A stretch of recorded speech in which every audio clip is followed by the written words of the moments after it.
Target with Raju sir के YouTube channel पर आपका स्वागत और अभिनंदन करता हूं।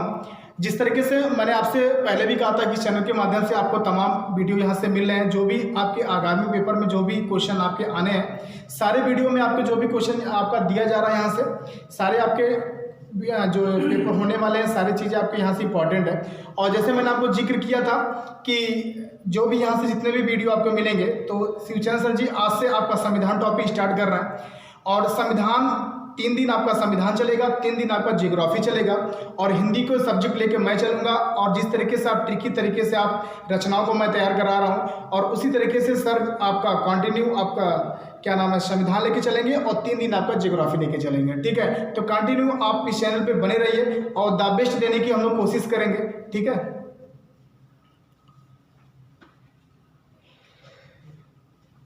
गुड इवनिंग दोस्तों, आशा करता हूं कि आप सभी मस्त होंगे, स्वस्थ होंगे और बेहतर होंगे। आज से हम लोग एक श्री गणेश करने चल रहे हैं। संविधान का एक संवैधानिक परिचय है, कैसे भारत में संवैधानिक किस तरह से इसका विकास होता है, कैसे भारत में कंपनियों का शासन स्टार्ट होता है और उस शासन के माध्यम से ही भारत में शासन व्यवस्था का संचालन किया जाता है। तो आइए हम सभी जितने भी महत्वपूर्ण बिंदु हैं इन सब की चर्चा करते हैं। वैसे तो जो भारत में संवैधानिक विकास होता है वो 2 युद्धों से शुरू होता है, और 2 युद्ध, ये दोनों युद्ध के बारे में भी पूछा जाता है। क्योंकि ये जो दोनों युद्ध था वो आपका प्लासी का युद्ध, प्लासी का युद्ध जो हुआ था वो 1757 में हुआ था। 1757 में प्लासी का युद्ध, लेकिन महत्वपूर्ण है इसकी डेट पूछी जाती है, तो डेट भी याद रखना है। 23 जून 1757 को प्लासी का युद्ध हुआ था। और प्लासी का युद्ध में यहाँ से सिराजुद्दौला बंगाल के नवाब और शुजाउद्दौला, और इसके बाद में मीर जाफर ने धोखाधड़ी किया था, इसलिए यह युद्ध हार गया अंग्रेजों से, ये युद्ध हार गया। जो मीर जाफर ने युद्ध नहीं लड़ा, इसलिए इसमें पराजय हुई। और इसमें जो सिराजुद्दौला है, इसके 500 सैनिक इस युद्ध में मारे गए, जबकि अंग्रेजी सेना के मात्र 23 सैनिक ही मारे गए थे। यह युद्ध पराजित हुआ। फिर उसके बाद में दूसरा युद्ध होता है बक्सर का युद्ध। अच्छा, ये प्लासी जो है ये बंगाल में है, नादिया जिले के पास और गंगा नदी के किनारे ये युद्ध हुआ था। फिर उसके बाद में अगला युद्ध होता है बक्सर का युद्ध। बक्सर का युद्ध जो होता है वो 22 अक्टूबर 1764 को, इसमें अंग्रेज की तरफ से हेक्टर मुनरो इस युद्ध का नेतृत्व करता है। और पहले युद्ध में जो था उसमें अंग्रेज तो था ही। तो इस युद्ध की बात करें तो 22 अक्टूबर 1764 को बक्सर का जो युद्ध हुआ था, इसमें शुजाउद्दौला पराजित हुआ था। और इसके बाद जो सबसे महत्वपूर्ण पूछा जाता है, एक संधि हुई थी, उस संधि का नाम है इलाहाबाद की संधि। इलाहाबाद की संधि जो हुई थी वो 1765 में अवध के आपका मुगल सम्राट शाह आलम द्वितीय और शुजाउद्दौला और लॉर्ड क्लाइव के बीच ये हुआ था। फिर उसके बाद में यहीं से ही, इसी 2 युद्ध की पराजित के बाद से ही यहीं से कंपनी का शासन प्रारंभ होता है। और सबसे पहले अगर हम लोग बात करें, जो कंपनी की शासन की वास्तविक शुरुआत होती है वो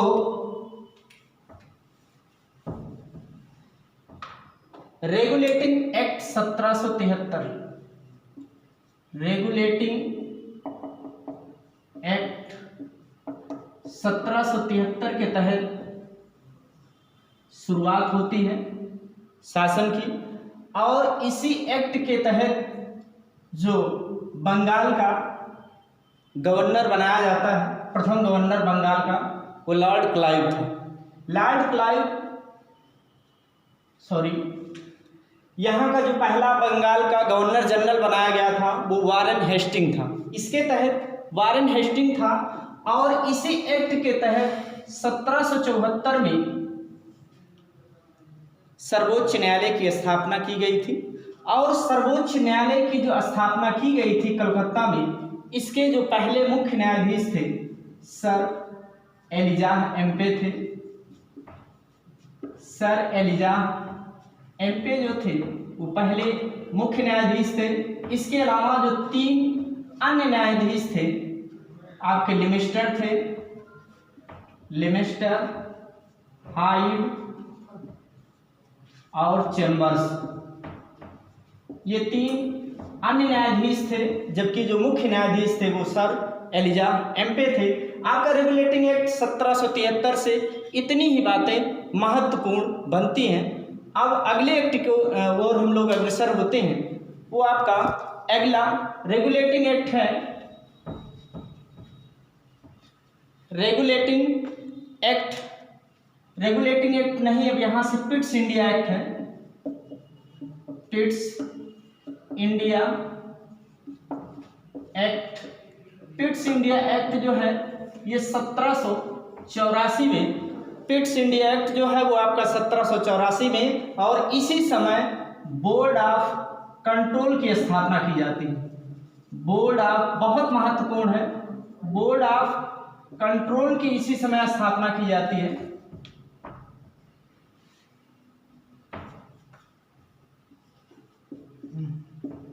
बोर्ड ऑफ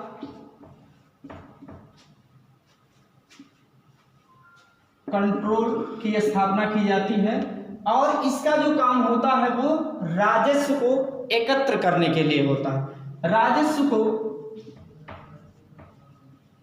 एकत्र करने के लिए होता है बोर्ड ऑफ कंट्रोल की स्थापना। ये आपका बहुत ही महत्वपूर्ण है। फिर इसके बाद में आपका अगला जो एक्ट है वो चार्टर एक्ट 1793 का है। आप ऐसे नोट्स भी बनाते चले। तो ये आपका जो चार्टर एक्ट है, चार्टर एक्ट है, ये आपका 1793। इस एक्ट में ये प्रावधान किया गया था, इस चार्टर एक्ट में, कि जो कंपनी का व्यापार का अधिकार था उसे 20 वर्ष के लिए पहली बार तो बढ़ा दिया गया था। कितने वर्ष के लिए? उसे 20 वर्ष के लिए बढ़ा दिया गया था। और ये इस एक्ट को एक प्रश्न बहुत महत्वपूर्ण करता है, वो कौन सा ऐसा एक्ट है जिसे कार्नवालिस को खुश करने वाला एक्ट भी कहा गया। तो कार्नवालिस को खुश करने वाला ये एक्ट था, क्योंकि जो भारत मतलब जो परिषद थी, जो नियम और कानून बनाते थी, उसे निरस्त करने का अधिकार किसे दिया गया था? कार्नवालिस को दिया गया था। और बोर्ड ऑफ कंट्रोल, जितने भी बोर्ड ऑफ कंट्रोल के मेंबर थे उन सब को वेतन भारत की निधि से दिए जाने का प्रावधान किया गया था। ये आपका था चार्टर एक्ट 1793। आगे हम लोग चलते हैं। ये अगला जो एक्ट है ये बहुत ही महत्वपूर्ण एक्ट है, वो है आपका 1813 का एक्ट। ये एक्ट है आपका 1813 का एक्ट। इस एक्ट के तहत ये प्रावधान किया गया था कि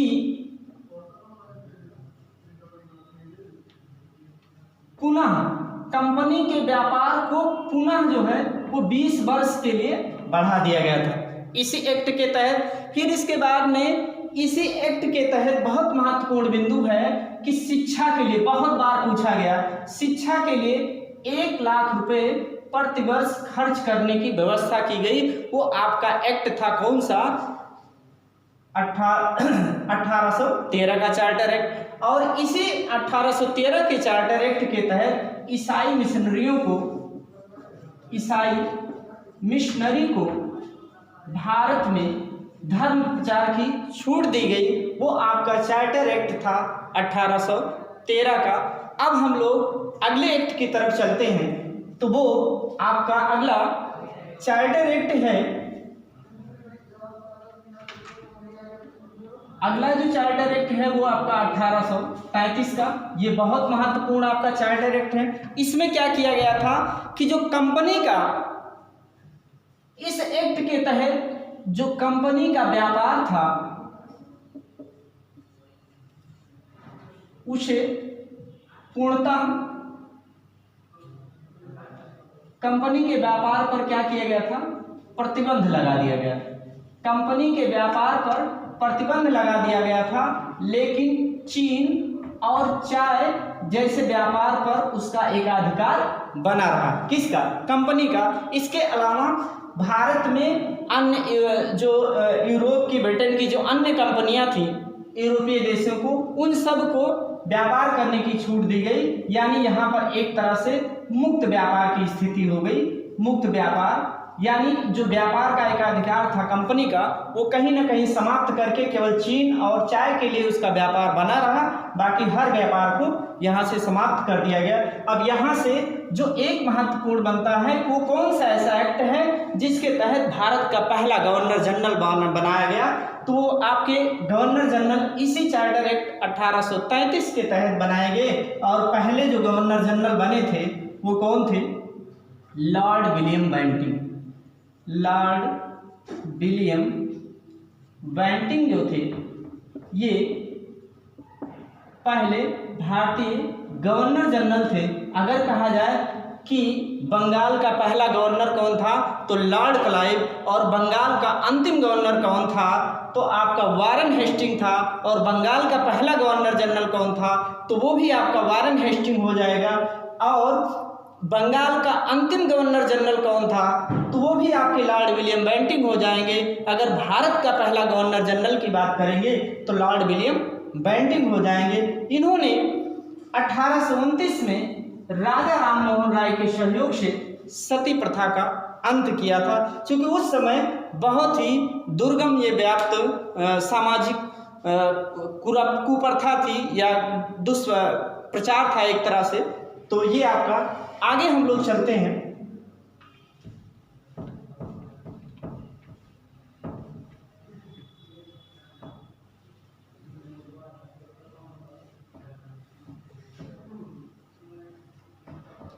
अगला जो आपका अधिनियम है वो है चार्टर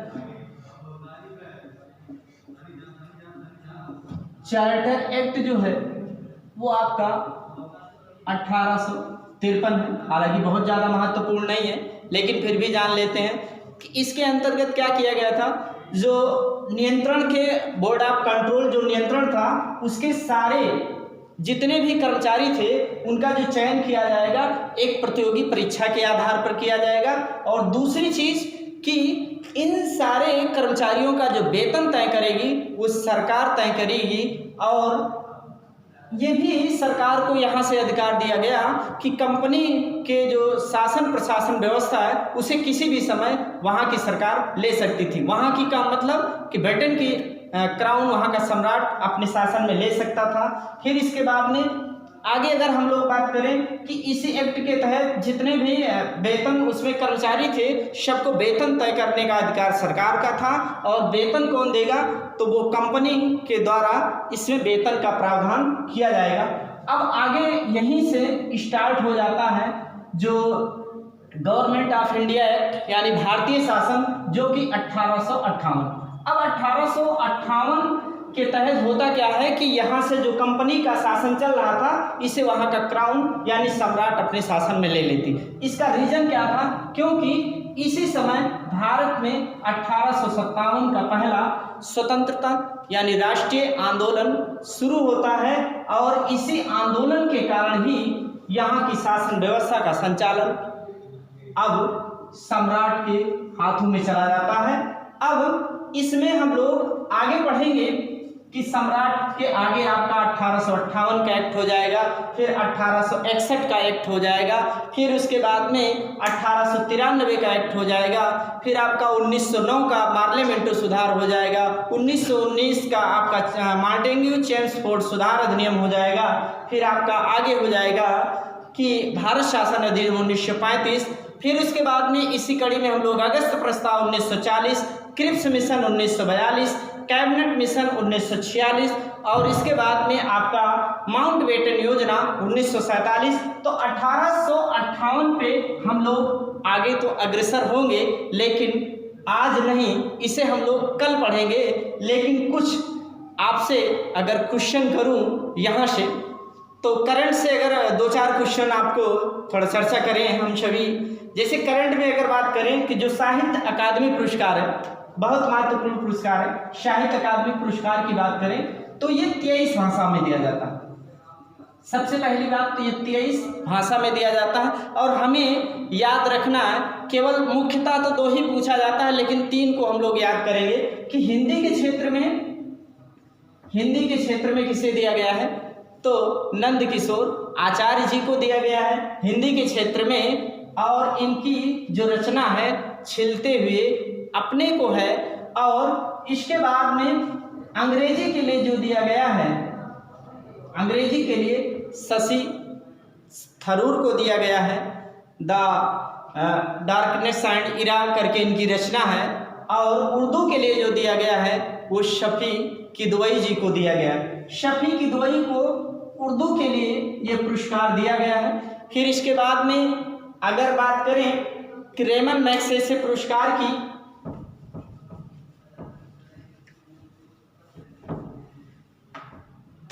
रेमन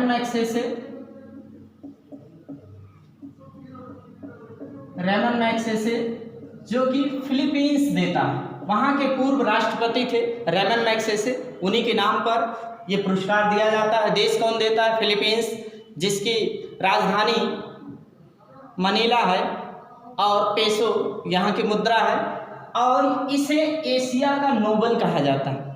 रेमन मैग्सेसे को एशिया का नोबेल कहा जाता है। और इसमें जो इस बार किसी भारतीय को दिया गया था, इस बार का मतलब 2019 के लिए जो दिया गया था, वो पत्रकारिता के क्षेत्र में बिहार के थे रवीश कुमार को ये पुरस्कार प्रदान किया गया था, जो कि एनडीटीवी के प्रवक्ता थे। फिर इसके बाद में आगे अगर हम लोग बात करें कृषि कर्मण पुरस्कार, कृषि के क्षेत्र में अच्छा योगदान देने के लिए किसी भी राज्य को ये पुरस्कार प्रदान किया जाता है। तो 2019 में जो कृषि कर्मण पुरस्कार दिया गया है वो आपका तमिलनाडु राज्य को दिया गया है। तमिलनाडु, और तमिलनाडु की राजधानी चेन्नई, और पुराना जो नाम था इसका मद्रास। यानी एक प्रश्न बनता है कि भारत का पहला नगर निगम कौन सा राज्य बना था, तो आपका मद्रास है। और यहाँ पे अनुसंधान केंद्र है किसका? केंद्रीय गणना एवं प्रजनन केंद्र यहीं पर है, और वो स्थान कौन सा है? कोयम्बटूर जो है यहीं पर केंद्रीय गणना एवं प्रजनन केंद्र है, जबकि भारतीय गणना का अनुसंधान केंद्र आपको पता है लखनऊ है।